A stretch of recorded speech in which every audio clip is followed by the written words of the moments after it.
பலத்திற்காக நாங்கள் அதிகமாக ஆண்டவரை ஸ்தோத்திரிக்கிறோம். கர்த்தர் உங்களை பலப்படுத்துவார். நிச்சயமான ஆசீர்வாதங்கள் உங்களை பலமாய் நிரப்புவாராக. ஆமென். அல்லேலூயா. பரிசுத்த மத்தேயு ஆலயத்தின் பாடகர் குழுவாக ஒத்தான்குப்பம் சேகரத்திலிருந்து நாம் இங்கே வந்து அமர்ந்திருப்பதை கர்த்தருடைய கண்கள் பார்த்து கொண்டே இருக்கிறது. அல்லேலூயா.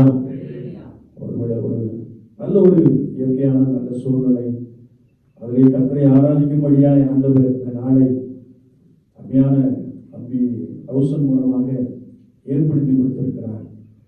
நல்ல கால சீதோஷ நிலைமை, இதை கர்த்தரை நோக்கி பார்க்கும்படியான ஒரு பெரிய கிருபையை கொடுத்திருக்கிறார்.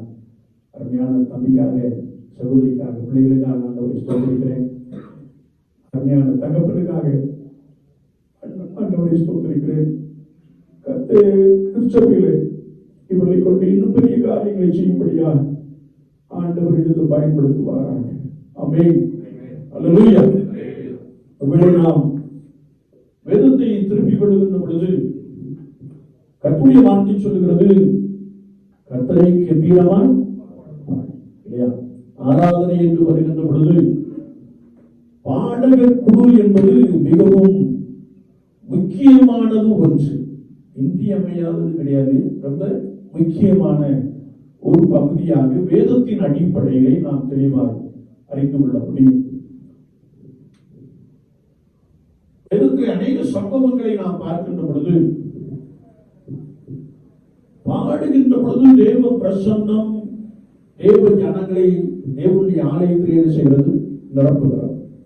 குறிப்பாக 2 புத்தகம் 5ஆம் அதிகாரம் 11ஆம் வசனத்தை நாம் திருப்பிக் கொள்ளுகின்ற பொழுது, அங்கே லேவியர் எல்லாரும் தங்களை பரிசுத்தம் பண்ணி கொண்டார்கள். பரிசுத்தம் பண்ணி கொண்டு கர்த்தர் நல்லவர், அவர் கிருபை என்றும் உள்ளது என்று சொல்லி ஏக சத்தமாய் கர்த்தரை துதித்து ஸ்தோத்திரித்து பாடினார்கள். கர்த்தருடைய மகிமை தேவனுடைய ஆலயத்தை நிரப்பிற்று. வசனம் ஒருபோதும் மாறாது. அப்போ பாடுகின்ற பொழுது தேவ பிரசன்னம், தேவ மகிமை ஜனங்கள் மத்தியிலே இறங்கி வருவதை குறித்து பரிசுத்த வேத வாக்கியங்கள் மிக தெளிவாக கற்றுக் கொடுக்கிறது. எனவேதான் ஆண்டவர் உங்களை பரிசுத்த ஸ்தலத்திலே வைத்திருக்கிறார். எத்தனை பேருக்கு சந்தோஷம்?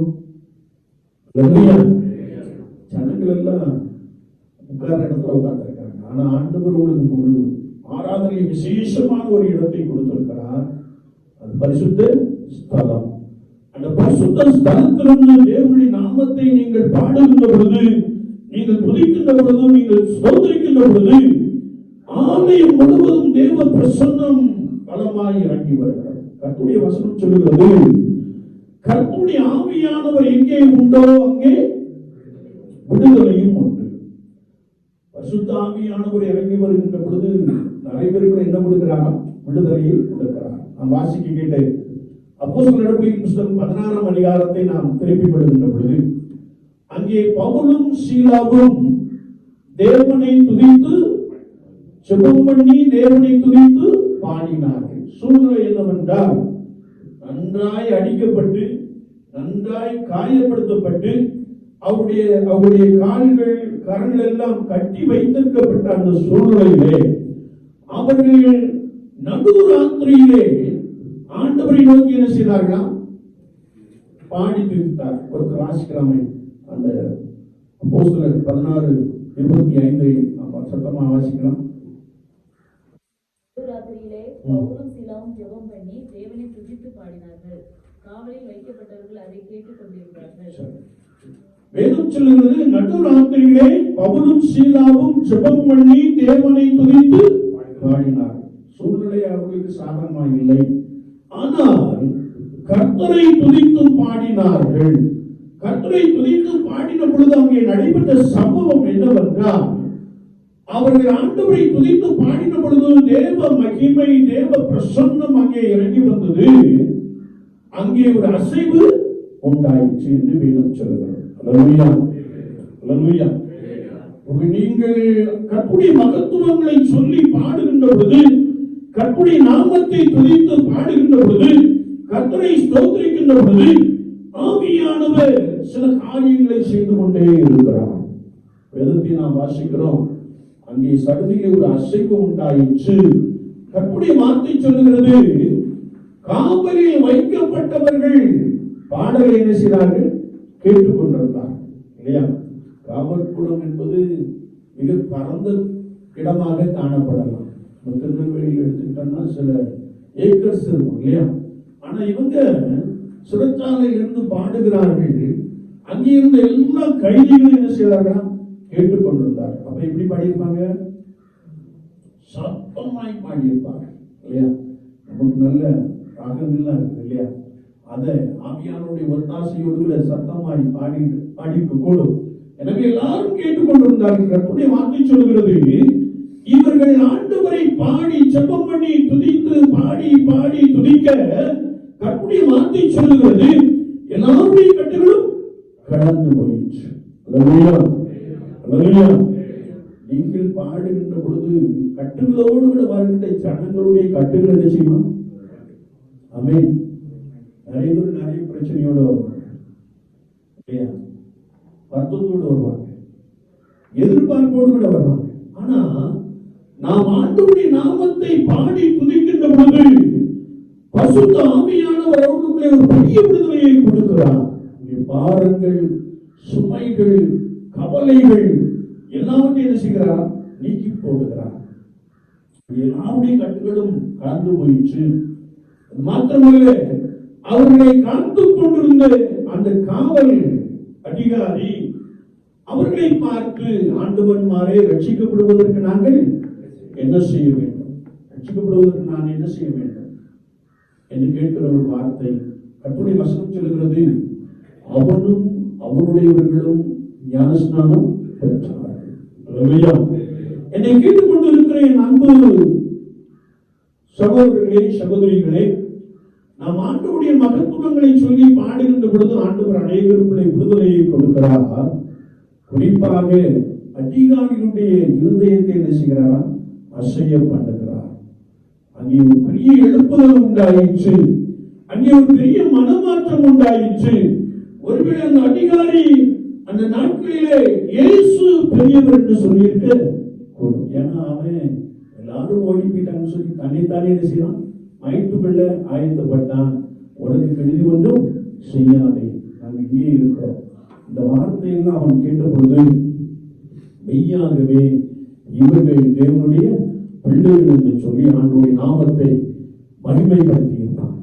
எனக்கு அன்பான தெய்வஜனங்களை, குறிப்பாக நான் வாசிக்கிற சுவிசேஷ வாக்கியத்திலும் அங்கே கர்த்தருடைய வார்த்தை சொல்லுகிறது, சர்ச்சில பாடல்கள்லாம் ஆண்டவர் என்ன செய்யறாங்கன்னா துதிக்கிறார்கள் இல்லையா? இன்னைக்கு நமக்கு ஒரு சின்ன செட்டப் இருக்குது இல்லையா?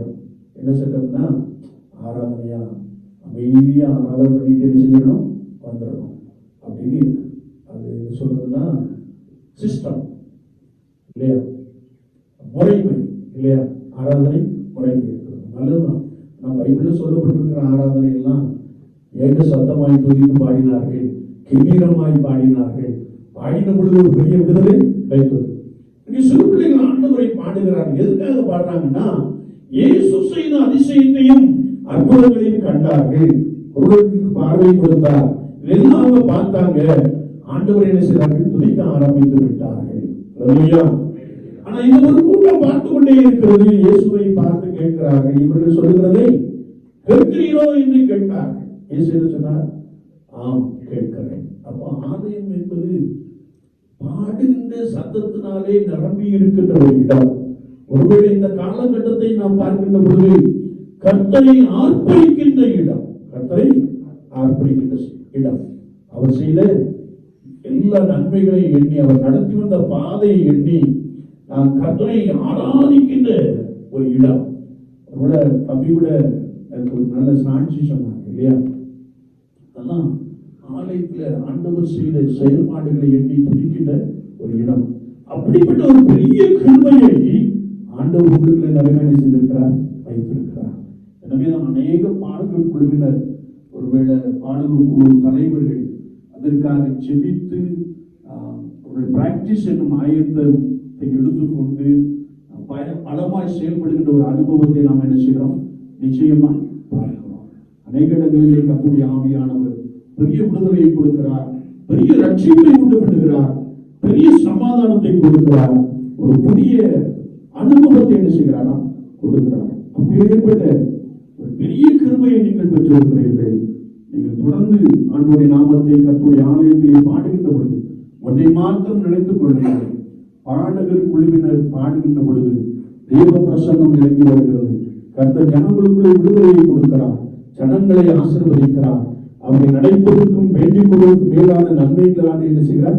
நிரப்புகிறார். நாம் இதை இன்னும் அதிக உற்சாகத்தோடு உள்ள செபத்திலே காத்திருந்து செயல்படுகின்ற பொழுது மெய்யாகவே கர்த்தர் பெரிய காரியங்களை செய்கிறார் உங்களை கொண்டு.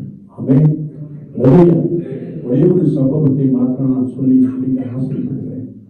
வெகு தூரத்திலிருந்து ஒருவேளை கேடிசி நகர்ல, அப்போ கேடிசி நகர்ல இருந்துச்சு துதியின் கோட்டை என்று சொல்லி அந்த பகுதியை பார்ப்போமே அப்படின்னு சொல்லி போயிருந்தோம்.